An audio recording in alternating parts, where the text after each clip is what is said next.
candidato à reeleição, o presidente Jair Bolsonaro usou a sabatina da TV Record na noite de ontem para se afastar do ex-deputado federal Roberto Jefferson, levado à superintendência da Polícia Federal depois de atirar, jogar granadas contra 2 agentes. Bolsonaro também criticou o ex-presidente Lula, adversário no segundo turno, por não comparecer ao debate que seria promovido pela emissora. Para tratar desses assuntos, então, a gente recebe agora aqui no Jornal da Manhã. Seja muito bem-vindo, professor, cientista político, Antônio Flávio Testa. Boa semana. Bom dia a todos, boa semana para todos nós. Valeu. O professor, o presidente teve vantagem em se apresentar sozinho, chamou Lula de fujão algumas vezes. O esquerdista pode ter usado de estratégia para não ir, ou será que foi conflito de agenda mesmo? E qual a expectativa para a próxima sexta-feira, um debate finalmente com a participação dos dois? De fato, a não presença do candidato Lula deu vantagens ao candidato Bolsonaro, que teve a oportunidade, já pela segunda vez, de fazer uma entrevista longa e aprofundar detalhes da sua proposta de novo mandato de governo. Nessa apresentação que ele fez ontem na Record, ele fez questão de se contrapor objetivamente àquilo que o PT fez, mostrando que o PT seria uma volta ao passado, como se isso fosse possível, é uma grande fake news, e um projeto de futuro. Nesse aspecto, eu acho que ele foi muito bem. Teve oportunidades, inclusive, de aprofundar um pouco mais a sua visão sobre a educação, que é um gargalo que precisa ser resolvido se o Brasil quiser, de fato, dar um passo qualitativo rumo ao futuro. Projeto de juventude, projeto de inovação, de formação técnica e, fundamentalmente, investimento em educação básica. Para isso tudo, ele precisa de uma parceria muito forte com os municípios e com os governos estaduais e, obviamente, com as comissões de educação na Câmara e no Senado. Acho que o presidente teve a oportunidade de fazer boas colocações e, evidentemente, que nesta semana que nós estamos começando, teremos muitas novas ações, tanto da oposição quanto do presidente. Acho que ele terá uma oportunidade de aprofundar mais ainda as suas propostas, porque a ausência do candidato Lula, que pode ter sido uma tática, mas é uma tática que deu, na minha opinião, errado, porque você deu muito espaço a um candidato apenas e desagradou também vários jornalistas que poderiam fazer perguntas que ajudassem ao debate. E, no entanto, foi apenas a fala do presidente Bolsonaro. Professor Antônio Testa, a pergunta agora de Diogo Schelp. Professor, bom dia.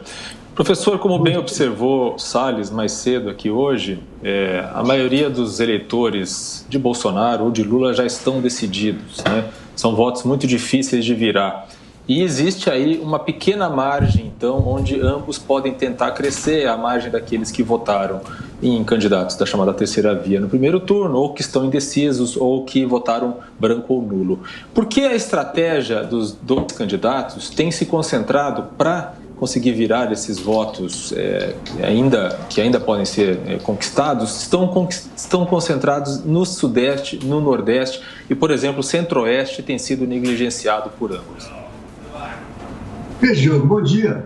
Eu acho que o presidente e o seu oponente estão buscando espaço onde, de fato, você pode agregar mais votos. Você falou aí do Sudeste, mas nós não podemos esquecer, de fato, a mudança de perfil do eleitorado mineiro, principalmente no norte de Minas.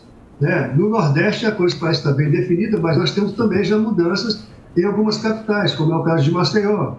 Então eu acho que os candidatos têm, de fato, que buscar os eleitores que estão indecisos. Eu não sei se são apenas da terceira via, mas são aqueles que se omitiram durante o primeiro turno, que isso vai ser possível a partir dessa semana, é a última semana. Então os candidatos vão ter que fazer ações tentando convencer esse eleitor que é resistente. E acho que as propostas sendo mais bem colocadas, com mais clareza, pode haver, sim, uma decisão para um ou para o outro. Eu acho que essa que é a grande questão dessa semana. Professor, na sequência, a pergunta de Roberto Mota. Mota. Bom dia, professor. Eu ainda encontro muita gente indecisa. A impressão que eu tenho é que são pessoas que no primeiro turno não estavam ainda ligadas no significado da eleição presidencial, talvez porque estivessem ligados mais na eleição dos seus deputados. Enfim, são pessoas que de repente perceberam que tem uma eleição chegando, segundo turno, e que coisas importantes serão decididas. E essas pessoas muitas vezes me procuram me mostrando um vídeo que elas receberam ou uma notícia de algum veículo de mídia e vem me perguntar, Roberto, isso aqui é verdade, isso aqui procede. Eu queria saber, na sua opinião, que pontos, que questões serão decisivas para que essa turma, que ainda está indecisa, resolva o seu voto? Eu acho que o ponto mais central agora é a credibilidade. Aquilo que os candidatos colocam de uma forma clara, objetiva e que possa convencer aqueles que são resistentes, que são indecisos. Eu vi muita gente mudar de opinião também, irmão. Eu vi muita gente que achava que as eleições não iam funcionar com esses dois candidatos, que são muito polarizados, que são... cada um tem um estilo muito diferenciado. Alguns queriam que fosse alguém da terceira via, mas a terceira via se esvaiu com uma velocidade impressionante. E agora ficou aquela questão de quem é que tem, de fato, condições de fazer com que a economia seja recuperada, que você possa gerar empregos, que você possa fazer com que os aposentados tenham direitos garantidos, que o serviço público possa ser aprimorado. Quem é que está falando coisas objetivas? E mais ainda, quem é que está propondo uma negociação com o Congresso, uma negociação objetiva e não de cooptação, em torno de uma agenda para o futuro desse país? Eu acho que essa semana é decisivo para que os dois concorrentes possam convencer aos seus eleitores. E aí, como eu falei, acho que a questão da corrupção vai continuar sendo batida, mas o contraponto é credibilidade. Quem é que tem condições de conquistar a confiança da população brasileira que está indecisa? Ricardo Salles.